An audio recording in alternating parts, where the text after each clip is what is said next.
Chers amis de Sassanori, c'est avec grand plaisir que je vous retrouve cette semaine pour la paracha de Kedoshim. Nous allons, Bezrat Hashem, au Beth Knesset ce Shabbat, lire la paracha de Kedoshim où le verset nous enseigne et nous dit Alatifnu el Elilim, ne vous tournez pas vers les idoles. Ve Elohe Masecha lota asulachem, et des dieux de métal, ne vous faites pas. Observez avec moi l'anomalie qu'il y a apparemment dans ce verset. En effet, celui-ci commence par les décrire comme étant de simples idoles, et il finit en les appelant des dieux de métal. Rashi, dans son commentaire, nous donne l'explication. Quelque chose peut être tout à fait insignifiant, n'avoir aucune valeur. Mais si toi, l'homme, tu le juges comme étant quelque chose de grand, comme étant quelque chose d'important, alors tu lui donnes de la valeur. Et tu peux arriver à faire en sorte que même quelque chose qui est complètement nul et non avenu, qui est complètement dénué de tout sens, de toute importance, tu peux arriver même, cette chose-là, à l'élever au rang de Dieu, de croire en elle, de lui donner des pouvoirs, jusqu'à même arriver à te persuader qu'elle est un Dieu. Quelqu'un qui te regarde de l'extérieur, il dit mais il est fou, il n'a rien compris. Comment est-ce qu'il peut donner de l'importance à quelque chose de tellement insignifiant? Prenons un exemple. Le football. C'est un passe-temps très noble, très sympathique.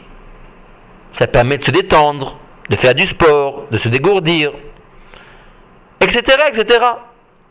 Mais en fin de compte, si l'on observe, qu'est-ce que ça vaut vraiment?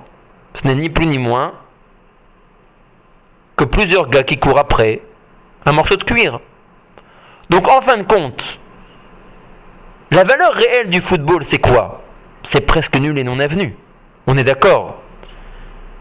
Mais du fait que les gens voient ce sport comme étant quelque chose de valeur, quelque chose d'important, alors eux, par le regard qu'ils ont par rapport à ce loisir, ils l'élèvent. Et ils lui donnent de l'importance. Importance que lui, intrinsèquement, n'a pas. Ça commence par les équipes de différentes villes. On commence à être supporter de l'une plus que de l'autre. On commence à donner de l'importance à une équipe par rapport à une autre. Simplement pourquoi? Parce que c'est l'équipe de telle ville et moi je suis habitant de cette ville. Ce n'est pas que les membres de l'équipe ont des atouts particuliers, eux personnellement, que n'ont pas les membres d'une autre équipe. Non, c'est simplement parce que ce sont les membres de l'équipe de Natania, les membres de l'équipe de Sarcelles, et que nous on est Sarcellois, ou alors on est de Natania. Et puis, après cela, on ne se suffit pas de vouloir entendre les résultats des matchs.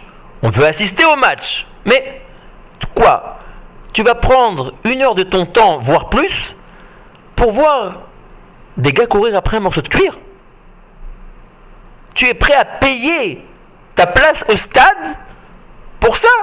Pour voir des gars qui courent après un morceau de cuir? Et puis ça s'arrête pas là. Il y a les écharpes, il y a tout le folklore qui va derrière.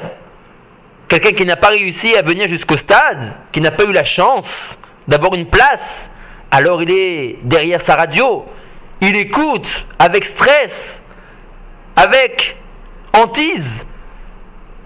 Qu'est-ce qui va se passer? Quel va être le déroulement? Est-ce que son équipe va gagner? Etc., etc. Regardez comment des goyim, parfois, quand leur équipe, de laquelle ils sont supporters, perd un match, alors ils sont tellement hors de eux que ils sont prêts à tout casser. C'est ce qu'on appelle les hooligans. Tout ça en réalité, c'est une vision tronquée. Qu'est-ce qui se passe si ton équipe elle a perdu? Pourquoi c'est tellement important de venir assister au match sur place? Pourquoi tu es tellement inquiet du déroulement? En fin de compte, ça n'a pas de valeur. Mais c'est toi qui lui donnes de la valeur. La même chose maintenant par rapport aux mitzvot. Pourquoi est-ce que quelqu'un est paresseux le matin à se lever au minyan? Parce qu'il n'accorde pas d'importance au minyan. Donc d'après son jugement des choses et la valeur de la mitzvah. Si quelqu'un se dit, bof, de toutes les manières, qu'est-ce qu'il y a de spécial au Beth Knesset que j'ai pas chez moi à la maison? Je peux faire la tefila tranquillement chez moi à la maison. Pourquoi donner de la valeur à la tefila en communauté? Pourquoi donner de la valeur à la tefila qui est spécialement fait au Beth Knesset? Par son manque de jugement positif, il enlève la valeur de la mitzvah. De ce fait, la mitzvah n'est pas chère à ses yeux. Et il n'a aucun problème le matin à ne pas aller au Beth Knesset, elle fait la tefila chez lui à la maison. Mais si quelqu'un réfléchit et dit la tefila avec la communauté, qu'est-ce que les Chachamim ont dit à propos de cela? Ils ont dit que même si l'homme en question n'a pas de mérite, et que Akadosh Baruch Hu théoriquement n'aurait pas dû entendre cette tefila, le simple fait qu'il vient et qu'il s'associe avec l'assemblée, qu'il prie en communauté, alors cette tefila monte au ciel et est agréée.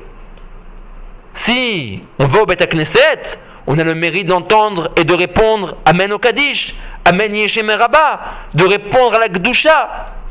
Toutes ces choses où la Gemara nous dit que le monde tient sur la Gdusha, sur le feu et de répondre Amen. La Gemara nous dit que celui qui répond Amen Yeshem Rabba de toutes ses forces, même si un mauvais décret, Chas v'Shalom, de 70 ans, de 70 années, avait été décrété sur lui, par le simple fait qu'il répond de toutes ses forces au Kaddish, Amen Yeshem Rabba, il a la force de déchirer ce mauvais décret de 70 ans. Quand quelqu'un regarde la tefila de cette manière-là, il donne de l'importance à la tefila. De ce fait, chez lui, il n'y a aucune question. Le matin, il est propulsé en dehors de son lit pour pouvoir arriver au Beth Knesset et faire la tefila avec l'assemblée. La même chose par rapport au Averot. Nous avons maintenant décrit les mitzvot. La même chose par rapport au Averot. Quelqu'un se dit, qu'est-ce qui est tellement grave de dire du Lashon Hara? Je vais parler sur mon prochain. Nous. Qu'est-ce qui est déjà tellement grave? Alors oui, en plus j'ai même pas menti, j'ai dit la vérité. Mais est-ce que tu sais comment regarder et juger cette avéra qui s'appelle le Lashon Hara? Toi, avec tes yeux de l'extérieur, tu la dénigres, tu dis oh c'est rien, c'est même pas une faute, c'est même pas une avéra. Mais réfléchis d'après la manière que les Chachamim et que la Torah te demande de réfléchir et d'observer cette avéra qui s'appelle le Lashon Hara. Les Chachamim disent que quelqu'un qui parle mal de son prochain, c'est comme s'il versait son sang. Tu te rends compte? Regarde de quelle manière il faut juger cette avéra. Quelqu'un qui dit de Lashon Hara, il doit être à tes yeux comme un meurtrier. D'après ton jugement, d'après la manière que toi tu entrevois la mitzvah ou la avéra, tu lui donnes son importance à tes yeux. Quelque chose qui est hyper important, comme la tefila, comme le fait de ne pas parler mal de son prochain. Si toi, tu observes ces mitzvot d'une manière basse, avec dédain presque, bon, qu'est-ce que c'est de les faire la prière avec la communauté? Qu'est-ce qui est tellement grave de mal parler sur son prochain? Alors, tu leur donnes cette valeur-là, une valeur de presque rien. Et donc de ce fait, tu n'as aucun problème à ne pas te lever au minyan ou à mal parler sur ton prochain. Mais si toi, quand tu observes ces mitzvot, tu leur donnes leur vraie valeur, alors tu les élèves, alors tu montres toi-même par ton jugement par rapport à elles, combien elles sont importantes. Et donc de ce fait, tu les chéris. Tu fais attention à elles. Et tu n'as jamais la moindre idée de les enfreindre. N'oublions jamais la valeur d'une mitzvah et d'après la manière dont on la juge. Plus on la juge à un haut niveau, plus on la place à un haut niveau. Plus on la juge d'une manière basse, plus on la rabaisse. Et Chas v'Shalom, nous sommes à même de pouvoir l'enfreindre facilement. À très très bientôt et Shabbat Shalom.